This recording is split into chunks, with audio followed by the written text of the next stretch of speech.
All right, so Jimmy Cliff seems to be on his way to owning a piece of the pie at Manchester United, and that 25% offer for £1.3 billion, I think it is, has defeated Sheikh Jassim and the 92 Foundation. It's over for them. He withdrew. It's done. There's some people, especially those ITKs, who are like trying to, I don't know what they're trying to do. They're trying to salvage something. But again, it seems like it's over. Ratcliffe is going to become a part owner of Manchester United. He's won the bidding process and he's going to have sporting control.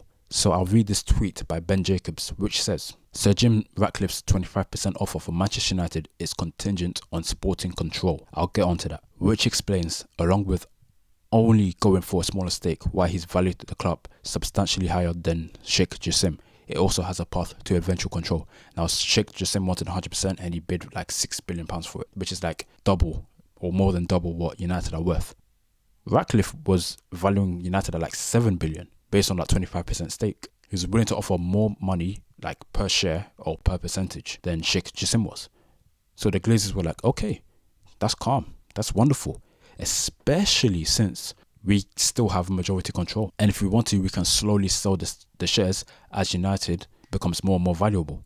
Because there's new Premier League rights coming in. I don't know if it's international rights or if it's domestic. If it's domestic, then we could see Amazon getting more of the share of the matches and maybe another company. But Amazon seems to be serious about acquiring Premier League rights. So there's that. There's also the new Club World Cup, which brings in more teams. The new Champions League format, which is more matches and that equals more money. You've got a potential Super League in the future and the new Adidas deal, the new Snapdragon deal. So there's like multiple reasons why the Glazers are going to stay. The value of the club will probably go up. So they've probably been advised by their advisors, financial advisors, that in maybe 5-6 years, the club will be worth maybe £7.5-8 billion.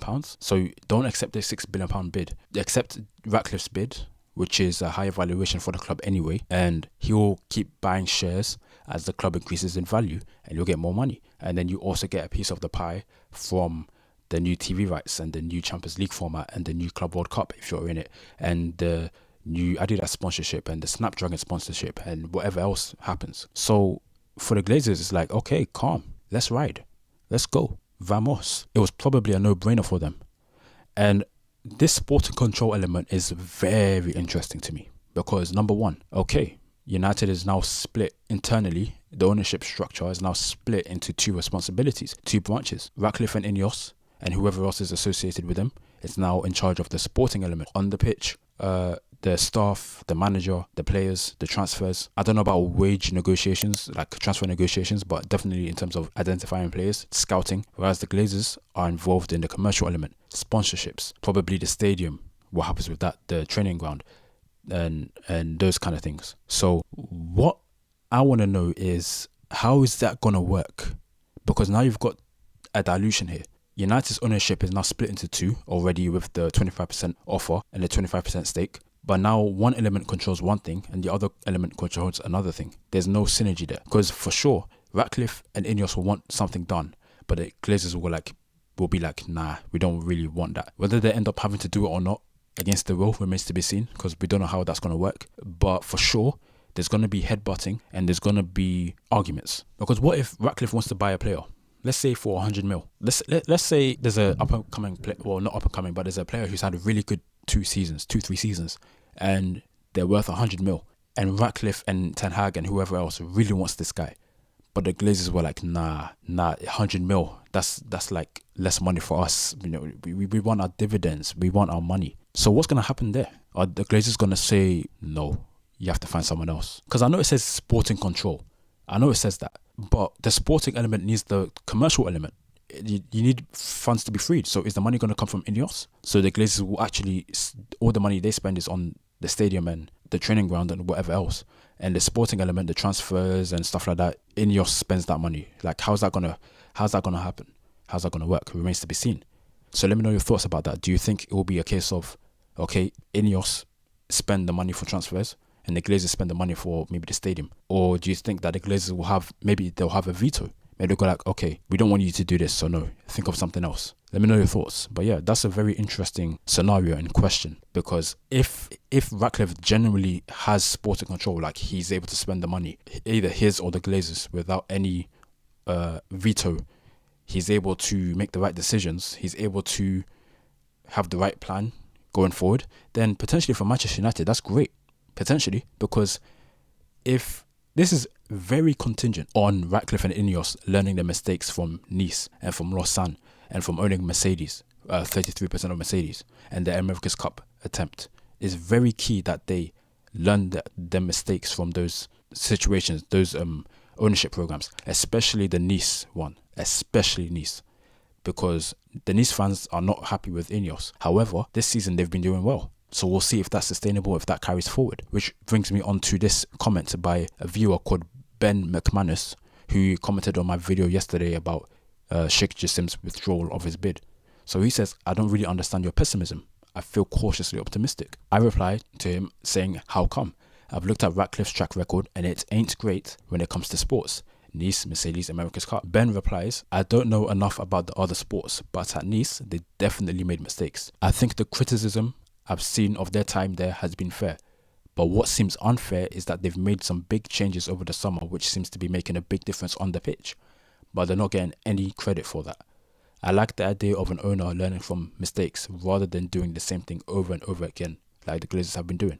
Now, for sure, if I do more research on Nice and the changes they've made in the backroom area and maybe on the pitch, then for sure, I can give credit where credit is due if Ratcliffe is changing his act. So I need to do more research on that, because I have heard that Nice have been doing well this season so far. But I've also heard some people say that it's a typical Nice thing to do. They'll do well for a period of time, but they'll still end up finishing mid-table. So we'll see how that goes. But the last part of Ben's comment is really key. I like the idea of an owner learning from mistakes rather than doing the same thing over and over again like the Glazers have been doing. So if the Glazers have been doing the same strategy really, or the same mistakes with different strategies for time, since Fergie retired and David Gill retired.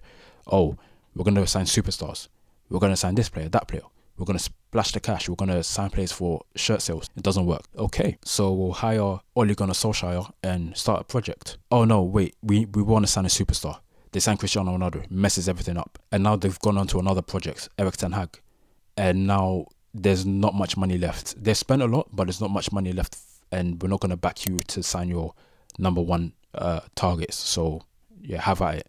So if Ratcliffe is able to learn his mistakes from Nice especially, then he can apply that. He can apply the learnings to United, even though United is a much bigger club. He can apply his learnings and potentially hit the ground running for sure. Now, I said United were finished, but I did not see the sporting control element. I didn't see it, or I didn't fully comprehend it. So that is a key element. Oh, on my days, there's a hashtag saying empty Old Trafford. Like, these guys do not learn. That's another thing I was going to say later on in this video. The fans, they are a big problem. But yeah, sporting control is a very important key thing here. And if Ratcliffe is able to learn from his mistakes, then for sure United could benefit. They really could. But the Glazers will be making more money, which I'm sure United fans will not be happy with. And they'll be able to stay a bit longer. But if Sir Jim Ratcliffe is what he says he is, a United fan, and that he's serious about making them great and putting the Manchester back into Manchester United, whatever the heck that means, then yeah, maybe he could do well. Maybe. Sheikh Jassim would have been a more fearsome owner. He would have been able to invest and do multiple things. So for United fans, that oil dream is over. So that leads me on to the fans. The fans have failed. The fans are supposed to put the club first, really, in the context of football. And they haven't done that. Multiple people, YouTubers, people on Twitter, people in real life, people, even me, I've said, yo, if you want something done, you have to do the one thing that the Glazers care about, and that's money. So what do? You withdraw the money. You don't spend any more money into Manchester United. You don't. You don't buy the shirts. You don't buy the merch. You don't buy the tickets. You don't buy the season tickets. You don't attend matches. You don't promote the club in a way. You unfollow. You do whatever that needs to be done to get the Glazers out. And what did these fans do? We want Glazers out. Say we want Glazers out. That's what they say. You know, they say that after they've bought the tickets for the damn match. You know that, right? So you're paying to protest. You know, protesting is free. It's free speech. But what did these guys do? They pay the Glazers to protest against them. The Glazers will be like, okay, protest. You've just given us your money. Fine. You can protest all you want. Your actions are not following your words. So they're not scared. The one time the Glazers were really shook was the Super League protest. Again, it wasn't money-based, but that was a very specific situation where the stadium was broken into. So, and that could have threatened the ownership. But it didn't, because they fed the lads again. Oh, we'll put you in a fan forum. Oh, we'll communicate with you more. That never happened. And the fans didn't do jack. The Manchester United Supporters Trust, I think, came out with a statement. I'm pretty sure they've been criticised a lot, like they don't do anything. And then you have the 1958, who, again, protests. At least they've been trying to attack the sponsors and stuff with the money, withdrawing of the money, but still, it's not enough. And you can't say, oh, someone will buy my ticket. At least you're doing your part. At least you can say, I did my best. If I was a United fan, I'd rather withdraw my money and not contribute any more money than, and maybe someone else takes over or whatever, the ticket or season ticket, than me being one that's enabling this. I'd rather be like, okay, I've done my part. I'm going to continue withdrawing the money. I'm not going to spend any more money on in this club. Like, that's it, I'm done. But most fans are not willing to sacrifice. And in life, you have to sacrifice. Whether someone buys the ticket or not, at least you've made a decision and you've done your part. And not enough people are willing to sacrifice, which is why the Glazers are still here. These people will complain. And again, Twitter fans are different to the match-going fans. Some people rely on football for their lives, and I guess respect to that. But again, if you're having football run your life, then you need to have an evaluation of what football means to you, or Manchester United means to you, because people are too tribal, in my opinion. They're way too tribal. It's not like back in the 60s or 50s where the football club was part of your community and like it was a whole like village type thing. Football is now worldwide. Football is now run by organizations and in the Glazers case, pure capitalists. So you cannot just be like, you put in United first and I need to support the club when you're allowing the Glazers to stay. You're not willing to withdraw the money. I don't give a damn if your kid wants the new shirt. Don't get him the new shirt. I don't give a damn if you want to buy the new shirt and the new merch. Don't buy the new merch. You can save that money. You could even invest that money. You could save it up for your bills. You could save it up for a rainy day.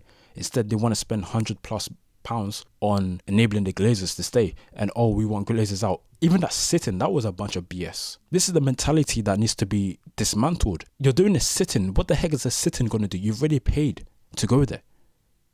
You've already paid. What's a sit-in going to do? The Glazers aren't even watching the damn match. They're not even there. So it's a case of fans' ignorance, fans' arrogance, fans' attitudes, and fans' reluctance to sacrifice for the greater good of their club. They could have had a great owner. So Jim, again, he may end up being good in the long run, potentially. But from what I've seen, he ain't a good owner when it comes to sports teams. I watched Formula 1. He bought into the team in 2020. They won the championship in 2020 and 2021, but that wasn't anything to do with him because they already had a solid platform. 2022, a major rules change happened. And it went to crap. By 2022, he had a 33% share in the team, along with Daimler, who owned the Mercedes brand, and Toto Wolff, who runs the damn team. I don't know what Ineos does at Mercedes. I really don't. I really don't. I don't know what he contributes. All I see is their logo on the car and on the shirt and stuff. That's it. I don't know what he actually does there. I really don't. The team was already successful. They won 8 consecutive championships. They won 7 doubles back to back. I'm sure you've all heard in the sports bulletins, Lewis Hamilton wins championship, stuff like that. That was there. That was happening before he was there.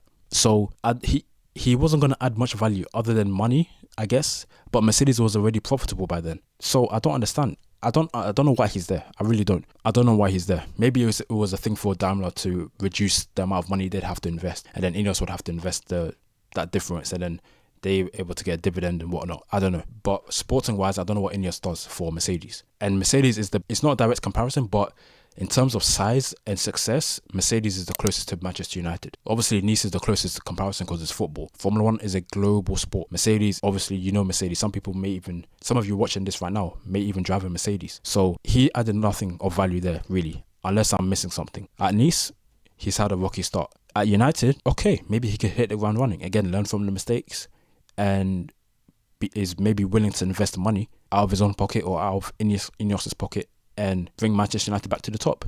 But as long as the Glazers are there, I don't think that's going to happen. I really don't. That's pretty much the summary of this video. Let me know your thoughts. Do you think Ratcliffe, Jimmy R, Jimmy Cliff is going to do well at United? Do you think that sporting control is going to be 100% his, or do you think like the Glazers will have a veto on that? And yeah, just let me know your thoughts, man. Let me know your thoughts. Are you pessimistic or optimistic about this deal? So please like, share, comment, and subscribe. Thank you for watching. See you in the next video. Goodbye.